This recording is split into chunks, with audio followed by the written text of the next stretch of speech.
Hello and welcome to another episode of Historic Hindsight. I'm John, that's Tom, and today we're going to talk to you about the Indianapolis Colts. That's right, Johnny, or who the Indianapolis Colts are named after, Samuel Colt and his brother Jonathan Colt. Wait, Samuel Colt was a horse? Yeah, well, he was a gun designer who designed things as what you see in front of me here. And is that really who the Colts were named after? Oh, God, no, I don't think so. Okay. No, I don't think so. I mean, they originated in Baltimore, so I don't know. Yeah, maybe, I don't know. All right, so we're talking about the inventor of the gun company. Mr. Colt. You know, unlike in England, in the United States, we don't have royal families to talk about salacious news with. Instead, in the United States, we have celebrities, and believe it or not, Johnny, some of the biggest celebrities in the 1800s were gun manufacturers. Because they a lot had of the new money, tech. right? Yeah, well, they had some money. Well, especially around the Civil War, they definitely have some money in the Civil War. That happens. And all those Confederate bucks. All those good old Confederate bucks. So, and one of the biggest gun families of the time was Samuel Colt and his brother Jonathan Colt. Although Jonathan wasn't really involved in the gun side of it, but the Colt family. Okay. And oh boy, Johnny, is there a salacious love triangle within the Colt family that leads to a murder story and a potential prison escape / fake death thing? What? Yeah, this is a good story. This is okay, and to be clear, this is one of America's richest families in the country at the time, I would imagine. One of the more wealthy, yeah. Especially by the turn of when all this happens, it's a little, but by the turn they of were earlier on. This is a little bit earlier. Still in their well-to-do. life, This still is well-to-do. Yes, the aristocrats. They're aristocrats. Yes, that's there we go. Well, and that joke could actually fit in with some of the ridiculousness that comes up here. And so this all is going to begin, Johnny, in the mid-1830s with a lady by the name of Caroline Henshaw. Now, Caroline Henshaw was a low-born, German-speaking, barely English literate and barely English-speaking woman who must have been just a dynamite fox. I mean, well, again, it's 1830, Tommy. It's not like the husbands were letting their wives speak. Does it matter if she could speak English? So this whole episode, you are going to have to take it with a little bit of a grain of salt. There are facts. There are scandalous, salacious stories that are mixed in. I'll try to clue you in with what we know versus what is a little bit of speculation. So we're gonna explain this like the Daily Mail or Newsweek or something like that. Yeah, it's a news. There's some seeds of truth in there, but some of There's it might have been stretched. There's over a the lot years. of seeds of truth in here, but Okay. there's a lot of speculation as well. Mostly truth, little speculation. Yes. So, at some point around 1835, Samuel Colt meets Caroline Henshaw, and they fall madly, madly in love.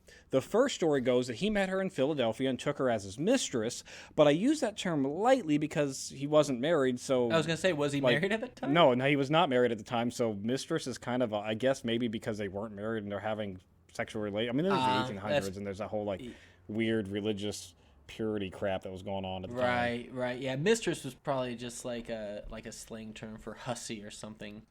Something then. more, yeah, I'm sure. It was just somebody who they were, or maybe he had a fiance or girlfriend at the time. No. Nothing? All right, well. And I'll explain why we know he didn't. The more salacious story here is that he actually met her on a trip to Scotland, fell in love, and married her in secret. And either story here's rationale falls on the why it was a mistress or why it was married in secret is because Samuel Colt is up and coming gun designer. He's mixing his elbows with the upper aristocracy and getting invited to parties. And it's a lot easier to get invited to parties and get into the backdoor rooms when you're not married and you're single. And Sam Colt, we'll do another episode on him, maybe a biography episode on him at a later date, because he was kind of a nutter. But in any case, that's why he wanted to keep her in secret, because he wanted to still present his image as a bachelor to kind of open up the door for better business opportunities. Okay, so she was just a hidden side piece that he was going around with. Yeah, either he actually married her or it was just a hidden either side way, piece. Hidden. Yeah, Yep. made it not known that they were an item. Now, the story that Colt himself pushed was that Caroline was a lover and fiance to his brother Jonathan. What? Yeah. This is the story he's running with. Yeah, he's running with. He's like, no, that's not my mistress. That's my brother's fiance. Oh, okay. So he's not saying I stole her from him. Just saying this girl's always around here because this guy she's my not brother's. involved. Yeah, my brother's with wife. this Yeah. gun bit. She's over with him. Yes, exactly. Okay, gotcha. That's a heady play, I guess. Now, a little biography here on Jonathan Colt is, which I found humorous, is that he actually joined the Marines briefly for 3 months before he got bored with it, forged his own honorable discharge papers, and bounced. His own honorable discharge. Honorable discharge Forged his own honorable discharge. Discharge, yep. And just like, nope, I'm done. Bye. I mean, tell me you're wealthy without telling me you're wealthy. Right. And the rest of his life is pretty boring here because he's just an accountant who wrote a book on double entry accounting. And I swear to God, what? I spent an hour researching what the hell is double why did you accounting. do that, Tommy? I don't even know. Because I was trying to well, what is this? It kind of sounds like money laundering. And at the end of the day, I still think it kind of sounds like money laundering. It's like anytime money comes in, you have to have an account where the money goes. And so it's like, if I loaned $10,000 from this guy, where did that $10,000 go? I don't know. It's still, I'm going to go ahead and say it still sounds a little bit like money laundering. But in any case, he's kind of one of the foremost thinkers on this double entry accounting because he actually writes a book on it. And I promise you that book is going to come back as an important piece of the story in a little bit. Okay. And why I told you about the whole accounting and double accounting. It's all going to come back. Yeah, because that sounds like a bunch of stuff I don't care about. Lots of circles here, and you will care about it in a minute. Now, Samuel Colt, back to him. He was able to peddle the story about his brother because clearly his brother fell in love with her after Sam himself brought her into the home where he was tutoring her on how to speak English and write English. Yeah. And then somehow John fell in love with her. And then when she became mysteriously... No, Tommy, get out of here with that somehow John fell in love with her. He fell in love with her because it's 1835. They're in, Philadelphia or some bullcrap town like that. And she's the only girl that's in their house. Yeah. New York, whatever, who cares? Probably East Patterson, Coast. New York, yeah. I mean, they're in one of the 13 colonies. I'm just going off of that because that's where his factory was. Yeah. Yeah, and that's fine. But, she's a girl that showed up around him. That's why he fell in love with her. It could be. Now, she does get pregnant. Uh-oh. By somebody, and is then promptly moved into the house because, she's pregnant.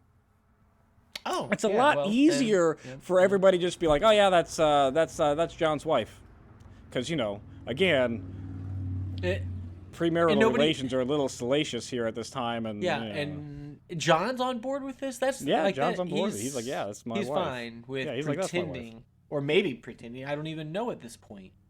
Yeah. And this is where the story gets a little bit more interesting because in 1841, Caroline gives birth to a son, and Johnny, can you guess the name that's going to be given to the son? Samuel. Yeah, Samuel Colt. They're gonna name. Now, Samuel Jr. I don't. Now, was he named after his dad or his uncle? See, well, there's a question. See, now my oldest son is named Michael, but he's named after my dad, not my brother. So right. There's that. Yeah. Although again, given his mom's history, it is entirely possible that that's a different podcast episode altogether. Not even an episode. That's a whole completely different podcast. Now, in any case, John, I guess, felt that his firstborn son needed to be named Samuel for reasons. Yeah. I mean, people are often named after their uncles. Although John, I guess, your son Eric, he's named after my dad. Be your brother, or could be your dad. It was my dad. Your brother. No, I don't have a brother. I thought you had a brother named Eric. No, Michael and Nathan. No. Oh, well, I'm just an idiot. Yeah. See, I'm just an idiot. I'm just filling in stories that were made up. Should have went with it, Johnny. We could have both been idiots. Tommy, this is a history channel. We're here for facts. All right. Now, in any case, son's born, and again, we know that the kid was born. We know the kid was named Samuel. Why the kid was named Samuel? Who is the father? Maybe that's where the speculation. Yeah, maybe it's a biblical name, right? It is a biblical. I'm sure, maybe. Samuel and Goliath. No. Any case, kid's named Samuel. We'll leave it up to you to decide who's the dad. Pretty sure it's Sam and not Jonathan. But in any case, right after the child is born, a Samuel Adams, the printer, not the beer maker, Johnny, two different guys. Oh. comes knocking at the Colt family door. You see, he's looking to get paid on a debt that Jonathan Colt owes him for printing that double entry accounting book that he wrote. Oh, okay. So he was the publisher of the book, or the financier at least of the book. There's a full circle for that book. By most reports, the discrepancy of what they disagree with here is over $1.35, or the equivalent of $44.02 today. Shut up. Like, why are you all Somebody's doing over house calls over the equivalent of $44? Dollars, yeah. I mean, the amount of grain that you had to feed your horses to make that trip would have cost more than the what you're owed, or whatever. Is that how they did the things back then? I don't know how they justified trips back then. Grains to miles. Yeah, I mean. Or, I mean, another way to look at it is basically just a dinner for two at McDonald's today, because, dear God, have you seen the cost of value meals at McDonald's now? It's stupid. In any case, on September 17th, 1841, Adams comes to Colt's office/home. I heard reports that it was the home / reports that it was the office. So it could have very easily been like an office with apartment above or house above, or it's attached or whatever. In any case, he comes to the home. Adams comes to the home directly, and Adams might have wanted to think about this for a second. You are going to the home of a guy whose brother's a gun manufacturer, like, to collect a debt. Like, you probably should have brought backup or something at least with you. I can't get over this guy going around for $1.30 a debt. Yeah. But now this is obviously the discussion turns a little heated, and this is where it all goes wrong.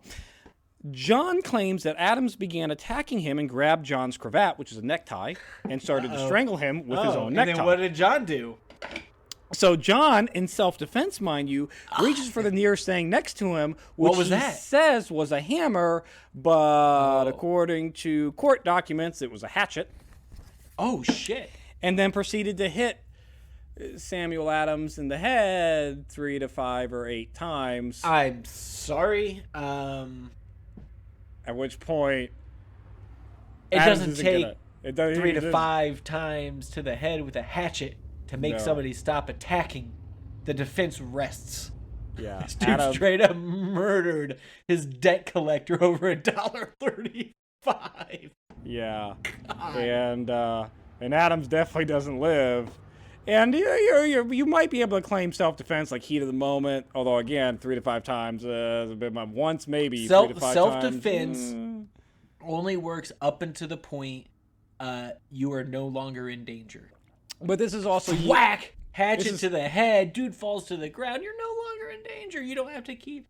This is also ye olden days when duels were a thing and like fair fights and stuff. So he might have been able to get away with it. You're right. Yeah, fair fight. I grab you by the neck and you hit me in the head with a hatchet. Okay. In any case, he could have possibly explained this away had he contacted the police or the local authorities and said, "Hey, look, this is what happened. This is my side of the story. Here's his body. Come investigate." But John doesn't do that. Did he hide it? Instead, he puts Adam's body into a shipping crate, fills that crate with salt, then puts that crate on a boat named Kalamazoo and ships it to a fake address in Nolens. Oh, but so somebody is going to get a container. Body. It's going to go it's going to be a postman. Because he shipped it to some fake address, so they're going to get this and be like, well, what the hell is this? This address doesn't exist. And then it's a body. It's a body. A well-salted body. A very well probably preserved, still safe to eat, right? Isn't that what it is to keep meat? Yeah, it's going to be salted. It's going to be preserved. It's going to preserve the evidence there, too. Like, you probably should have, maybe threw it in a box of lye or something to eat the body. But, oh, well. Yeah, or maybe if it was self-defense, just contact the authorities and say, hey, I got attacked in my house. Yeah, I mean, it wasn't his house. How did you attack how did you contact authorities back? By the way, so quick side note, how would he have? I'm assuming he would have just had to walk down. Well, the telegraph would have existed, but yeah, he probably would have just had to kind of walk down the street and be knock on the local police. Hey, local dead police guy, he attacked me. They had foot patrolls too. It probably less hassle to put him in a shipping crate and ship him down to Narlands. You're probably right. You're probably right. Less of a hassle. Well, it doesn't take very long for Adam's family to go, where's Adams? Where's Sam? He went to go talk to some guy about some debt that he owed him and never came back.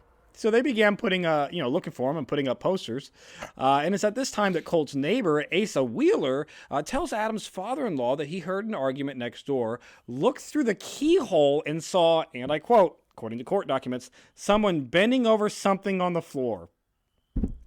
Thanks, Wheeler. Real descriptive about what that could have been.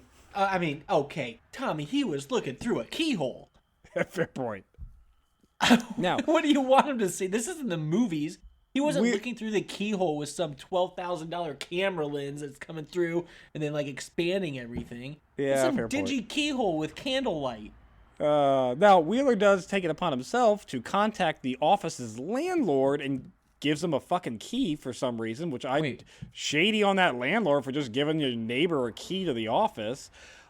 Wheeler doesn't break in, but totally breaks in to the Colt office and notices that there is a big shipping crate that was there the day before that's missing. Uh-oh. And notices that the floor has been very obviously freshly cleaned in like this one specific spot, just nowhere else. He didn't mop everything. No, just that one specific spot where there could have been 3 years blood. of dirt and grime on 80% of the floor, but this weird body-shaped outline has been scrubbed. I like to imagine that it's like a chalk outline of a body, but just of a clean floor. The rest of it's floor, dirty. yes. It's just an outline of this. Oh, that'd be great. That's glorious if that's exactly how it was. Now, on the 22nd of September, John, I guess trying to cover his trail here, I don't know what, goes to Adams' office and inquires where Adams was and says, hey, what's the status of my account? Adams was supposed to come and talk to me about it, but like I haven't seen him. Do you know where he's at? I have $1.35 here to close my account. Is everything okay? He was supposed to come. He did it. I've not done this forever, but and Adam's bookkeeper looks straight at John and says, yeah, he, like, the last anybody saw him, he was coming to talk to you.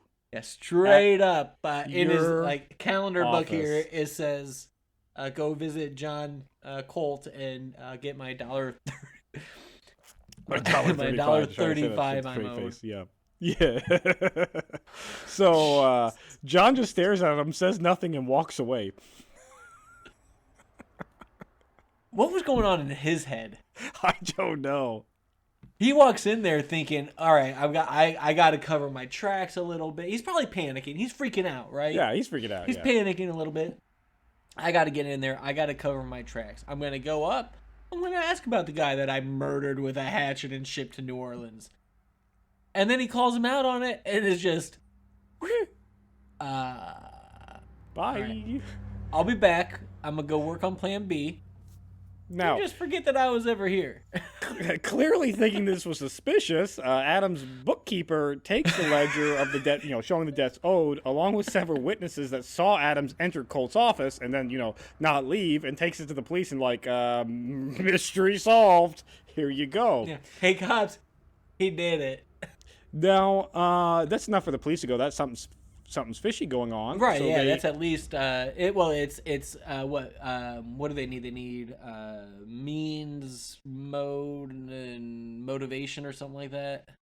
Yeah, something means, opportunity, motivations. I don't know, something like that. There you go. He's got it all. Now the police, taking that up with Wheeler's testimony about a shipping crate being missing, they think, all right, well, let's look at the docks and see if he shipped anything recently. And so looking through the records, they see that yeah, sure, John Adams shipped a very awfully large box and all ends on the Kalamazoo, and once you know it, there was actually a delay on the Kalamazoo, so it's still in port. So let's see what's in that box. So they. Oh man! All right. Nobody got a random body. Yeah, I'm a little disappointed that somebody didn't get a random body and salt, trying to figure out where to deliver it. So they crack the shipping crate open and oh my God, we found no! An overly salted human being falls out of the shipping container. God, just imagine what that has to look like. Gordon Ramsay would be so upset. Gordon Ramsay would be so upset. So it doesn't take very long for the police to go, well, time to go arrest John. And so on September 23rd, like few days after the murder, 17th to the 23rd. We're not that far off. That's a quick. It's a quick investigation, especially for the 1800s. Like, this is quick. Yeah. So John is arrested, and when they search his office, they find Adams's watch. Oh, come on! Like, come on, John. Figure out a better way to cover shit up. His watch. Did he take it and he wanted it and he tried to keep the watch? I mean, the watch alone was Or did the worth watch fall $1.35. off in a struggle and get knocked under a desk and they found it then? From what I read, it seems like he just had it. So he just he was probably wearing it. He pressed B to loot the body after he murdered it. Yeah. He stuck the watch in his pocket and forgot about it.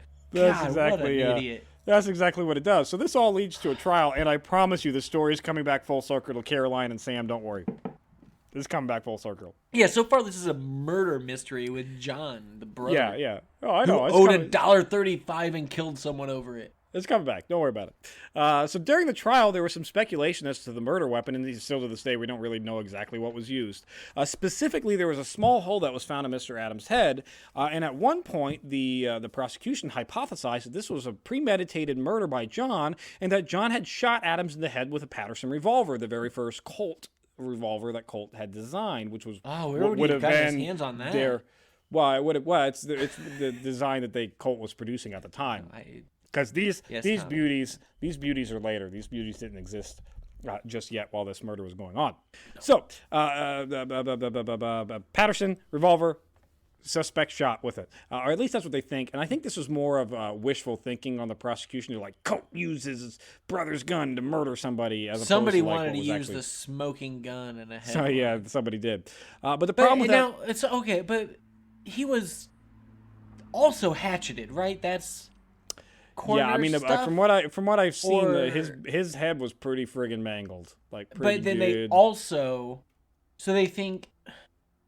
I'm just trying to figure out a murder weapon was never found. And so they're trying to find a murder weapon. That's it. John claims. Okay, well, he shot him and then hatcheted him to death. Yeah. John claims that it was a hammer and it was self-defense all along. John never changed that story. Hammer, self-defense. Fair story. If he has the hatchet backwards, it's no different than a hammer.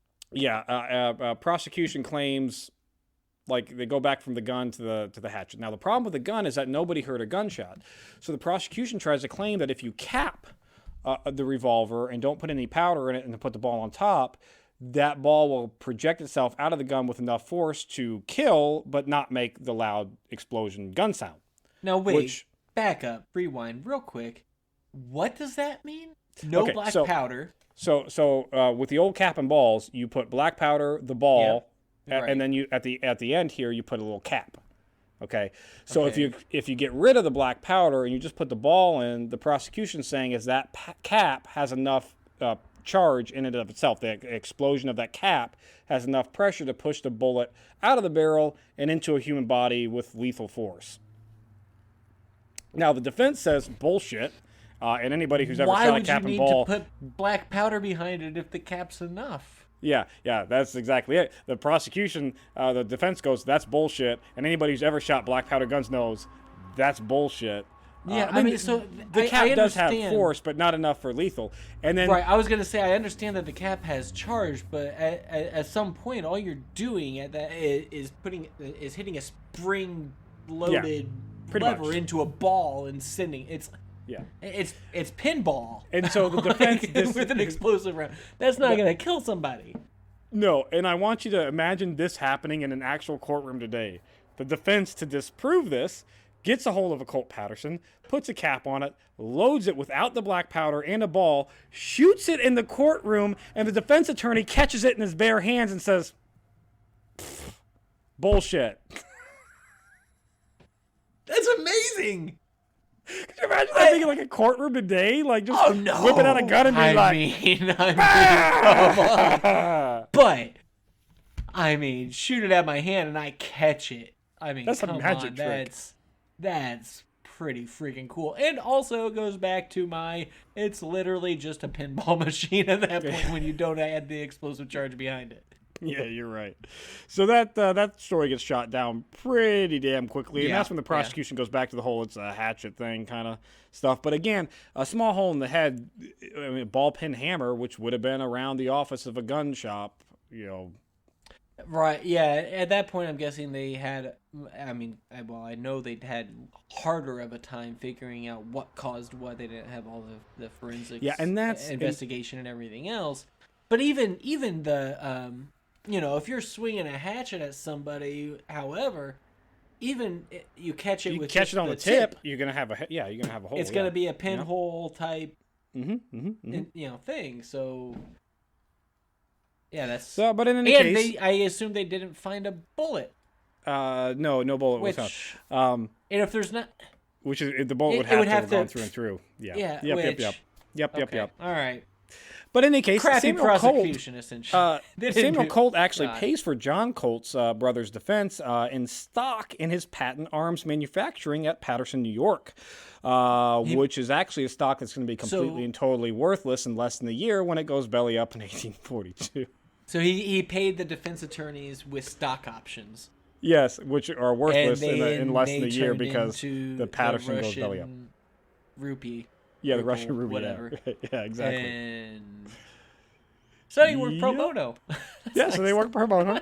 In any case, John's brilliant defense team actually doesn't help him because John is still found guilty, mainly because in the press, they found him guilty and ran with it. And so this was like, just like today, if you get a celebrity in trial, like you're all tried in the press before you ever even get into a courtroom. Except for Casey Anthony. Yeah, there is, but Johnny, she was pretty attractive, so that was what saved her. Well, for the jury, but everybody else, it's the OJ story again. Everyone knows they're guilty. It's just some details of the prosecution. Like if this case got tried today and the prosecution tried that bullshit with a gun, the minute the defense showed that wasn't a viable option, like insane. That would have been he would have been acquitted. That would have been it. Yeah. Now let's not start talking about how trash our justice system is. Damn it, Johnny, sidebar. All right, so he's found guilty on January 23rd, 1842, and he's going to be sentenced to death, which is going to be carried out on November 14th, 1842. So there is not a lot of express lane in the death penalty here. Now, was that common? Yeah, like at the time, it was actually probably atypical that it was that long because it was a lot of kind of eye for an eye type. Yeah, usually if you got sentenced to death, it was pretty quick after that. You walked up to the gallows, right? It was like, all right, well, let's get the stage set up in town square so that we can make a spectacle of hanging a human being.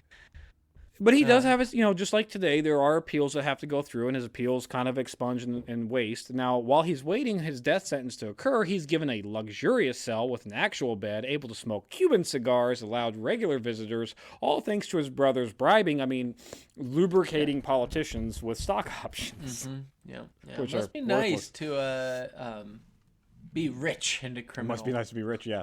Well, yeah, nothing's changed.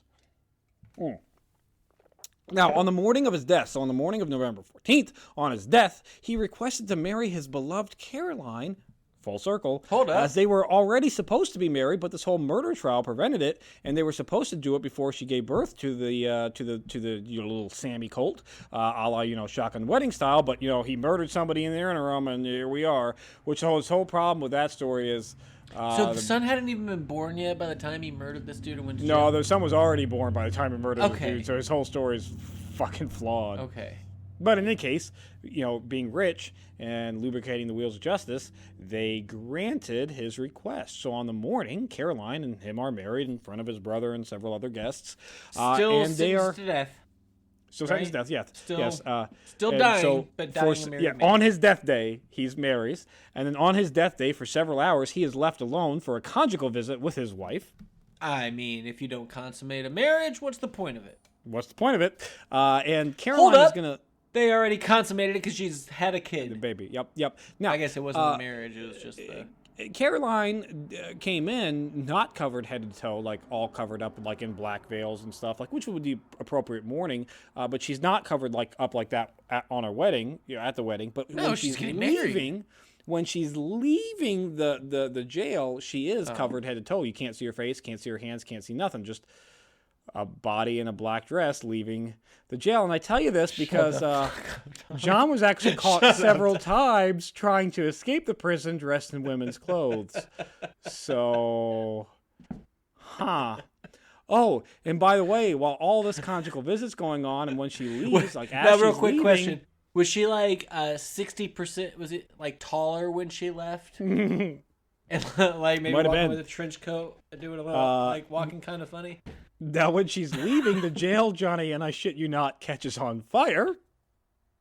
When she's leaving, the jail's on fire. The jail catches on fire. And so while they're trying to put out the fire, she leaves. And once they put out the fire and they go to check on John, he's all of a sudden dead with a knife in his chest. Hold up. Allegedly. Hold up. So did she murder him?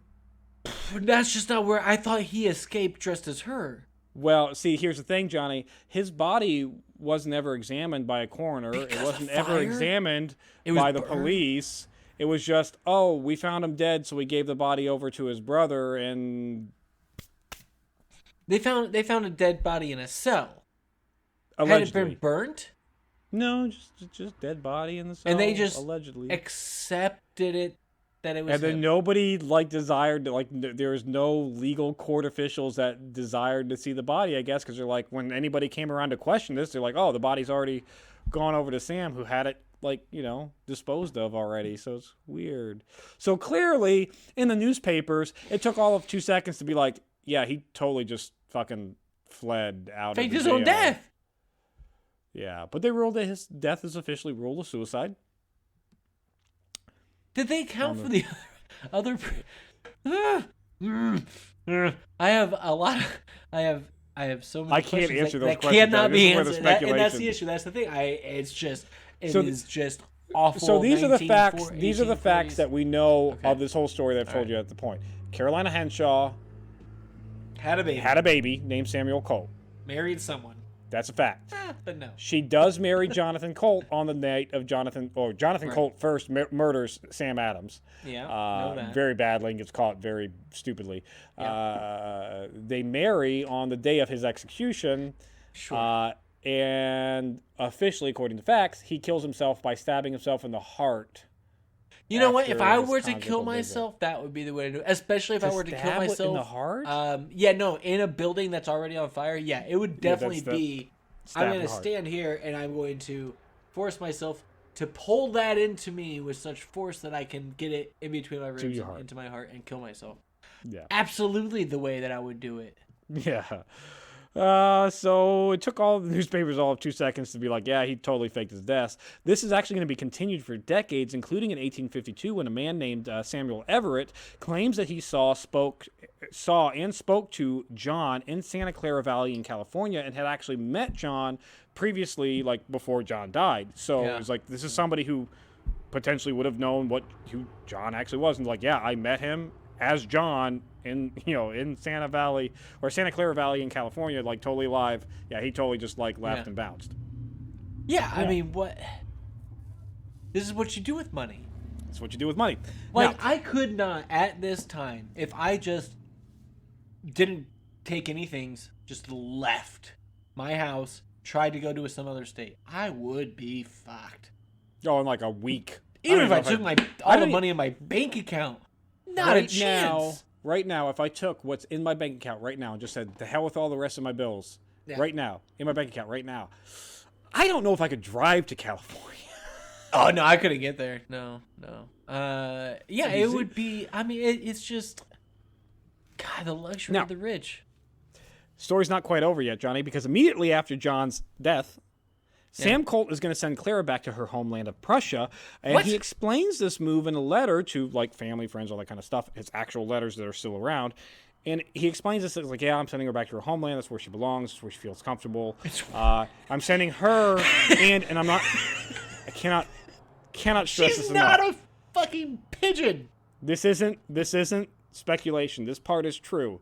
In the letter that he's explaining this, he refers to his nephew in quotes as nephew. We're sending her and my nephew. He put quotations. He put quotes around nephew to Prussia. That was his fucking son. I don't give a shit. That was his son. Named after him and nephew, it's his son. Real dick move sending your wife and son off to live in Prussia. Yeah. later, because you're bored with him, I'm guessing is what I'm guessing. Tired of it. Like later, Sammy's going to marry somebody else and actually have kids that are biologically related to him. All that fun stuff. Now, story's still not done yet because while Caroline is in Prussia, what is she doing? She allegedly is going to change her name to Julia Isabella Leicester. Why? And as Julia Isabella Leicester, she's going to meet and marry a Prussian officer by the name of Frederick von Oppen. Now, some of these dates are around, and we don't know for sure that Isabella Leicester is Carolina Henshaw, but that's the general belief that she is. Now, before Carolina Henshaw was sent out to Prussia, were they divorced, or did he just send them out there still married? Well, we don't know if he were ever divorced. He didn't know. Sam never married her. Because John never did. officially. What the fuck? John officially married her, so John's dead, so it doesn't matter. Yeah. So Isabella Leicester, Julia Isabella Leicester is going to marry a Prussian officer by the name of Frederick von Oppen. Now, von Oppen is a prominent family, but his prominent family looks at her. Hello, I'm President von Oppen. Officer von Oppen. So von Oppen's family goes, yeah, you're disowned because you married a lowborn, so screw you. Disowned. Now, Isabella Leicester does have a child from a previous marriage where that person allegedly died. For murder.